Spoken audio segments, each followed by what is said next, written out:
The Battle of Attu is the forgotten battle in a forgotten campaign. Japanese forces seized the island in June of 1942. America sent soldiers to take it back in May of 1943. It was the only land battle fought on North American soil during World War II. 3 U.S. Army veterans, still alive 75 years later, were personally involved in the battle.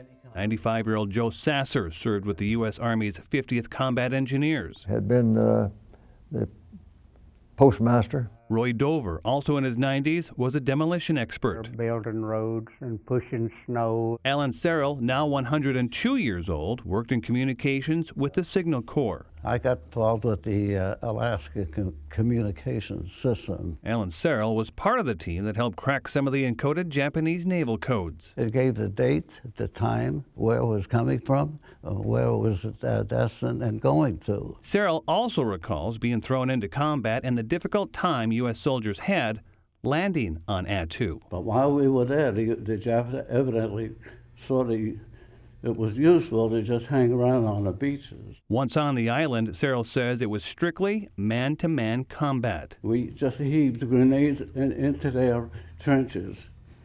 We threw it as far as we could. The United States overpowered the Japanese and pushed their forces to their breaking point, leaving them without food or supplies.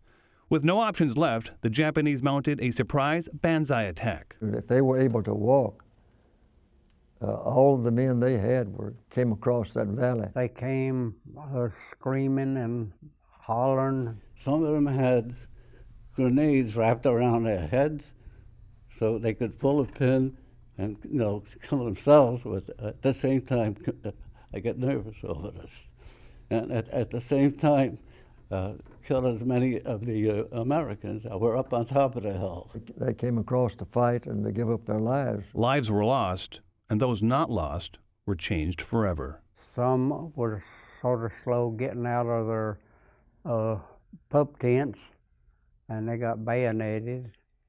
And I had some good friends that got lost that way. And my first sergeant, he was a hero in my estimation. He was running up and down the bivouac area trying to get people out of their tents, shouting the Japs are coming. Of course, he got shot and killed. Sergeant Harold Lee from Salina, Kansas.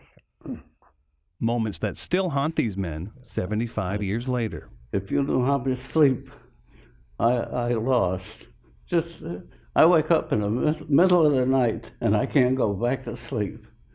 I'm awake from that point on. That's how much it affected me, and still does. Attu still has a hold on Alan Serrell.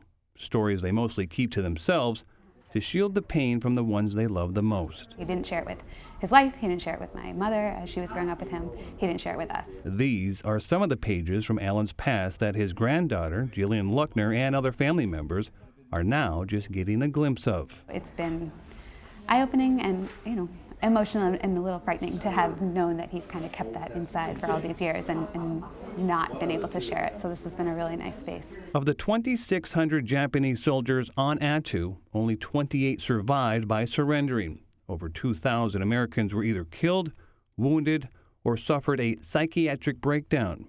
Joe Sasser recalls a time he rescued a soldier who had lost his mind. 3 of us went over there and got him and walked him back.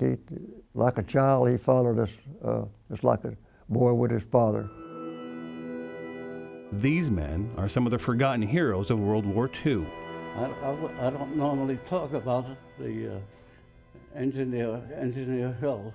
In 1987, the Japanese government, with the permission of the United States, placed an 18-foot peace monument on Attu.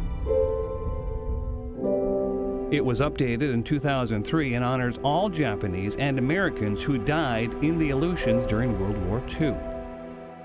The words inscribed in English and Japanese.